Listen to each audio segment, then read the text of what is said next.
어느 날 침팬지가 먹는 거를 따라서 이렇게 지나간 다음에 이렇게 먹는데 너무너무 쓰고 비리고 이상하더라는 거예요. 이걸 왜 먹지? 왜 먹는지를 찾은 거예요.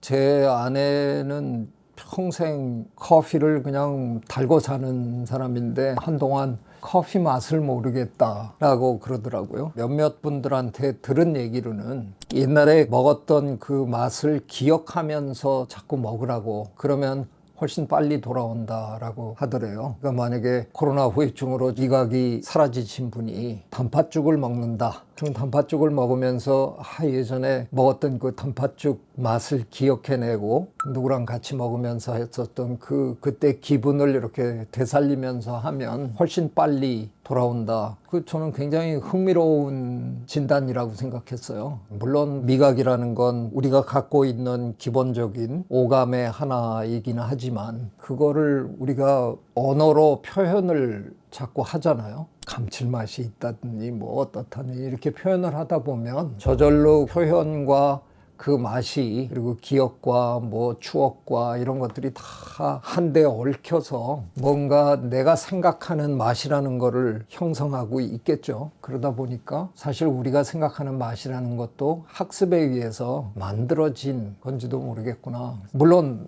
미각은 딱 정해져 있는 거겠지만 그걸 우리가 어떻게 기억하고 어떻게 생각하느냐 하는 거는 또 다른 차원일 거 아니에요. 흥미롭습니다. 저는 그 말씀에 동의 못 하는데요. 미각은 굉장히 진화적으로 소중한 감각이라고 생각하는데, 물론 우리가 미각으로 느낄 수 있는 맛이라는 게 한정되어 있다고 생각하지만 그것으로 인해서 얻을 수 있는 여러 가지 다른 이득도 분명히 있었을 테니까, 오랫동안 우리 인간은 그렇게 풍요로운 환경에서 살지 않았잖아요. 기름진 음식, 단 음식을 좋아할 수밖에 없게끔 진화한 거죠. 그게 귀하니까. 제인 구달 박사님이 침팬지가 육식을 하는 걸 발견하고 엄청난 반향을 일으켰거든요. 평소에는 채식을 주로 하지만 육식을 채식보다 더 좋아하면 좋아했지 덜 좋아하는 게 아니에요. 없어서 못 먹는 거죠. 우리는 그런 역사를 거쳐와서 지금도 풍요로운 이런 세상에 살면서도 끊임없이 우리는 단 거를 추구하고 기름진 음식을 먹다가 비만이라는 질병에 우리가 지금 시달리고 있는 거잖아요. 그런데 그거를 진화의 역사로 놓고 보면 그런 맛을 인식하고 그런 맛을 추구하는 건 진화적으로 생존에 굉장한 이득이 된 거잖아요. 제가 보기엔 미각은 굉장히 진화적으로 중요한 감각이라고 생각합니다.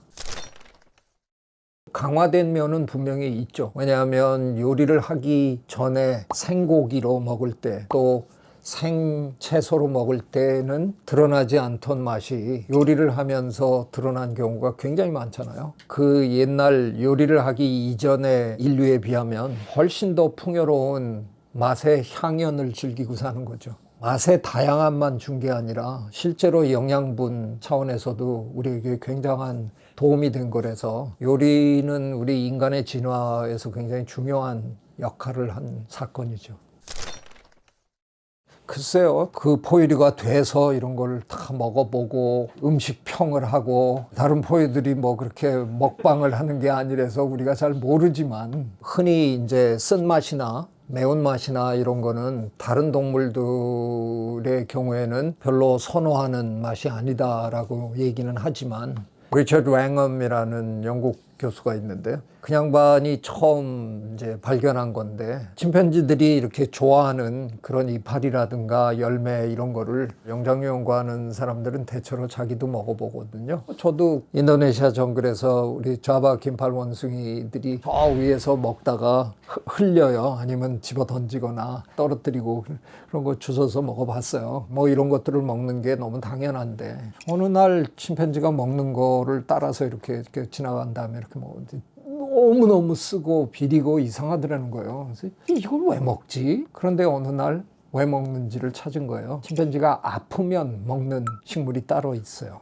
약이에요. 배탈이 났거나 열이 좀 많이 난다든가 뭐 이럴 때 구태여 가서 찾아 먹는, 그 식물을 찾아서 그걸 뜯어서 먹는 거예요. 그래서 거기서부터 침팬지들이 약용으로 쓰는 식물들을 전부 조사하고 해서 지금 그 목록이 아주 뭐 잘 되어 있습니다. 침팬지들이 사용하는 약용 식물을 연구하는 제약회사들이 굉장히 많아요. 침팬지와 우리가 유전적으로 굉장히 비슷한데, 침팬지가 오랜 세월 숲에서 살면서 경험에 의해서 터득한 약효가 있는 그 식물, 우리 호모사피엔스에도 약효가 있을 가능성이 굉장히 높은 거죠. 그래서 제가 보기에는 매운맛, 단맛이나 이런 달콤한 맛에 비해서 선호하는 맛은 분명히 아니지만, 침팬지나 우리 같은 종은 구태여 그런 쓴맛을 선택하는 그런 진화도 겪었다는 거죠.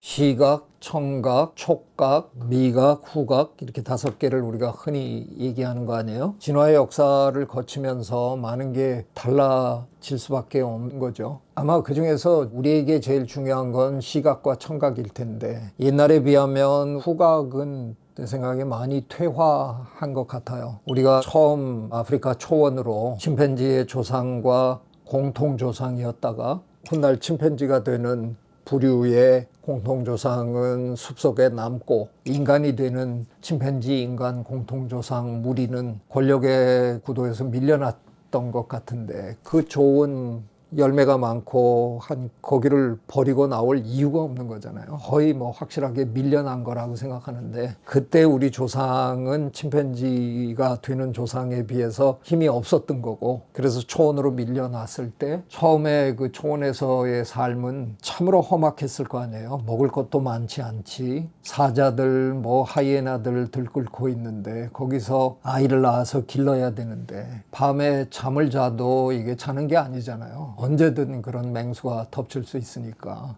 계속 선잠을 자면서 아마 이랬을 텐데, 그 중에서도 우리 인간 여성은, 엄마들은 후각이 굉장히 발달할 수밖에 없었던 거예요. 밤이니까 일단 시각은 불가능한 거고, 잠을 자도 청각은 깨어 있는 거잖아요. 잠귀가 밝은 사람이 특별히 있잖아요. 깊이 잠을 못 이루고 조그만 소리에도 자꾸 깨는 사람이 있는 것처럼, 아마도 아기를 안고 있는 엄마는 청각도 굉장히 예민했을 거고, 잡아먹으러 오는 맹수가 부시럭부시럭 그러면서 우리한테 올 리는 없잖아요. 고양이과 동물들은 거의 소리를 안 내고 접근하잖아요. 그러니까 속을 수 있어요. 지금 접근하고 있다는 걸 우리가 모를 수 있는데, 냄새는 못 속이거든요. 그래서 고양이과 동물들은 바람을 거스르면서 공격을 하죠. 바람의 방향을 거슬러야 내 냄새가 먹이에게 전달이 안 되니까.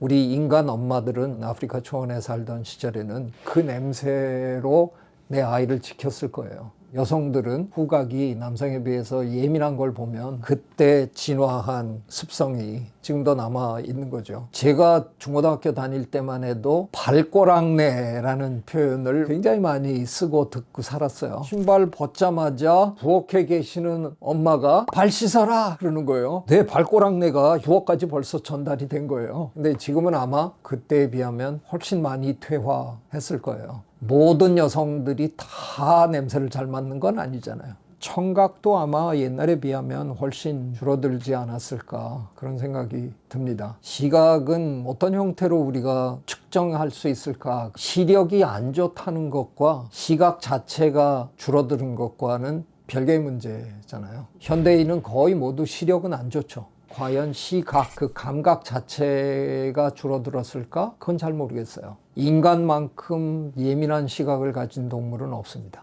제가 아는 한 없습니다. 다른 많은 동물들은 우리만큼 이렇게 깨끗한 영상으로 보지 못합니다. 컴퓨터 시뮬레이션을 하면 다른 동물들이 어떤 정도의 영상으로 보는지를 컴퓨터 시뮬레이션에서 보여줄 수 있는데요. 많은 동물들은 우리 입장에서 보면 그냥 흐릿하게 보고 살아요.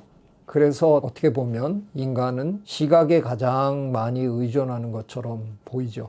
실제로 과연 우리가 시각에 그렇게 많이 의존할까? 생리학자들의 공통된 의견은 아마도 우리는 청각에 더 많은 걸 의존하고 살 거다 하는 게 되게 공통된 의견이에요. 시각 그 자체가 우리에게 주는 정보라는 건 그렇게 다양하지 않거든요.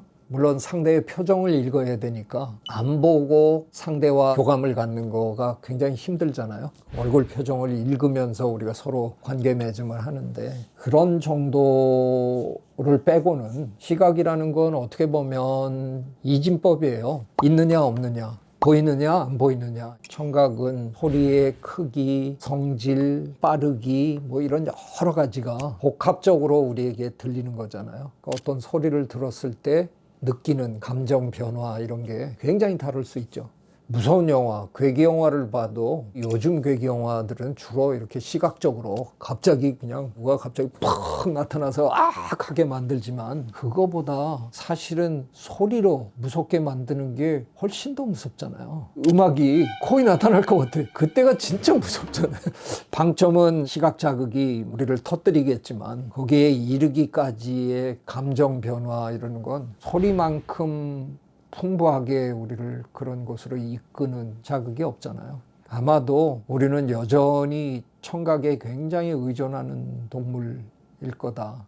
촉각은 우리 인간의 경우에는 시각이나 청각에 비하면 그렇게 의존도가 높은 건 아닌 것 같아요. 다른 동물들은 집에서 개, 고양이 길러보면 서로 혀로 많이 핥아주잖아요. 그것도 일종의 촉각을 유발하는 거죠.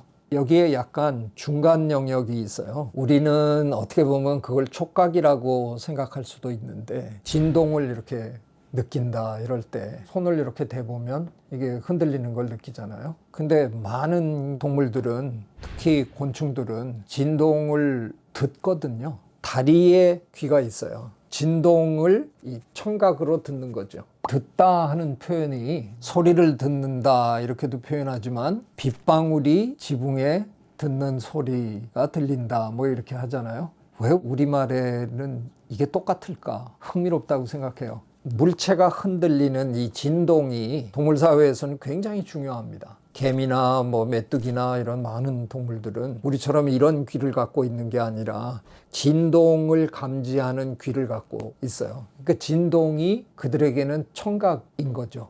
뭐 이거에 딱 부러지는 구분이 있는 건 아니에요. 동물행동학에서는 우리는 종종 이거를 mechanical, 기계적인 신호라고 얘기를 하죠. 소금쟁이가 물 위에서 다리를 흔들어서 이렇게 물결을 만들어내면 그걸 암컷이 감지하고 찾아오는 것처럼 동물에 따라서는 달리 분류될 수도 있습니다.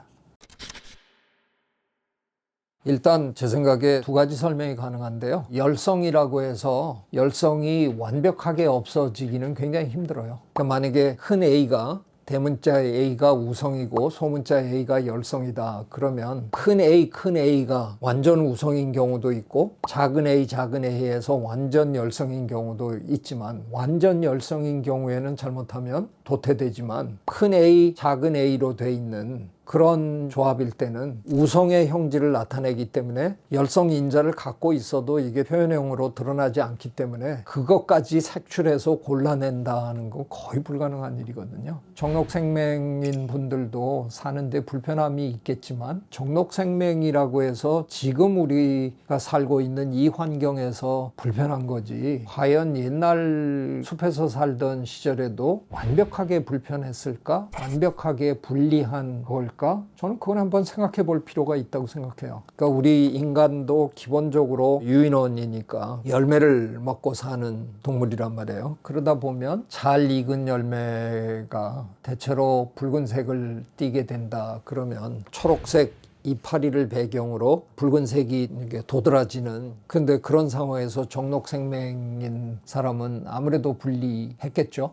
그것만이 모든 걸 결정하는 건 아니잖아요. 정록생맹인 사람이 적색을 아예 못 본다는 것보다 그들의 시각세포들이 녹색을 더 잘 보게끔 진화했다는 것 뿐이에요. 그러다 보니까 우리는 그냥 녹색으로 보는 걸 조금 다른 녹색으로 보는 겁니다. 그것도 분명히 그 생태적 이득이 있었을 거예요. 지금은 군인들이 전투복을 입을 때 개구리복 같은 이런 걸 입는 거고, 국방색이라는 색을 군대가 입기 시작한 선택한 건 숲속에서 잘 드러나지 말라고 해서 우리가 선택한 색이잖아요. 그런데 국방색을 입거나 해병대들이 입는 것 같은 얼룩덜룩한 걸 입어도 정록생맥인 사람들은 그 사람들이 숲속에 숨어 있는 걸 더 잘 찾아냅니다. 그러니 예전에 아마 숲에서 우리를 노리는 많은 그 맹수들, 이런 경우에 적색과 녹색을 고르게 잘 구분하는 보통 사람보다 어쩌면 숲의 상황에서는 정록생명인 사람이 녹색 바탕에 약간의 미묘한 차이를 훨씬 더 잘 보고 살았을지도 모르죠. 지금 현대 사회에서 그분들이 치명적으로 불리한 것처럼 보이지만 진화의 역사에서 언제나 불리했을까? 그건 한번 좀 생각해 볼 필요가 있어요. 설마 이 많은 생물들이 그 5가지 감각만 갖고 살겠어요? 저 절대 아니라고 생각해요. 다만 그 5가지 감각이 기본인 거죠. 자, 생각해 봐요. 평형 감각. 이것도 있잖아요. 한쪽 발로 이렇게 서가지고 이렇게 해보세요. 그거 못하는 분 많아요. 고도 감각도 있죠. 너무 높이 올라가면 좀 불안해지고, 공간 감각도 웬만한 사람이면 다 갖고 있잖아요. 시간 감각도 갖고 있고, 그런 것들도 기본 감각 수준에 전부 들어가야 되는데 무슨 기준으로 우리가 꼭 5가지 감각만 계속 이렇게 고집하는지. 우리 인간이 오감을 가지고 이렇게 살아간다 그러는데 그런 능력들이 현대를 사는 현대인은 다 떨어진 것처럼 자꾸들 착각하시는데요. 저는 그건 아니라고 생각해요. 어떤 의미에서는 점점 더 예민해지고 있다고 생각합니다. 점점 더 깨끗한 화면을 원하고, 지금 우리가 보고 있는 TV나 모니터는 10년 전에, 20년 전에 우리가 보던 TV나 모니터에 비해서는 비교가 안 될 정도로 화질이 선명하고 예쁘잖아요. 현대인의 삶이 제가 보기에는 오감에 부담을 너무 많이 주는 삶을 살고 있는 것 같아요. 미각도 마찬가지잖아요. 예전에 매운맛하고 요즘 우리 젊은 친구들이 찾아서 먹는 매운맛하고는 차원이 다른 것 같아요. 온갖 소음, 그 소음 속에서도 우리가 들어야 되는 그 소리를 구별해내야 되니까 청각도 힘들고요. 후각은 좀 편한가? 옛날에 비하면 더러운 냄새가 많이 줄어들었잖아요. 옛날엔 그냥 동네 돌아다니면 화장실 냄새가 진동하고 그랬는데 요즘엔 뭐 대한민국 화장실은 전 세계에서 가장 깨끗한 화장실이 됐으니까 후각은 좀 고생을 덜 하고 있나? 뭐 그런 생각이 드는데 우리의 감각기관들이 참 고생하고 있습니다. 조금은 우리 감각기관들을 좀 편안하게 만들어주는 그런 세상을 우리가 만들어가는 것도 도움이 되지 않을까, 그런 생각도 해봅니다. 네, 오늘은 감각에 대한 얘기를 나눠봤습니다. 즐거웠습니다. 구독, 좋아요, I love you.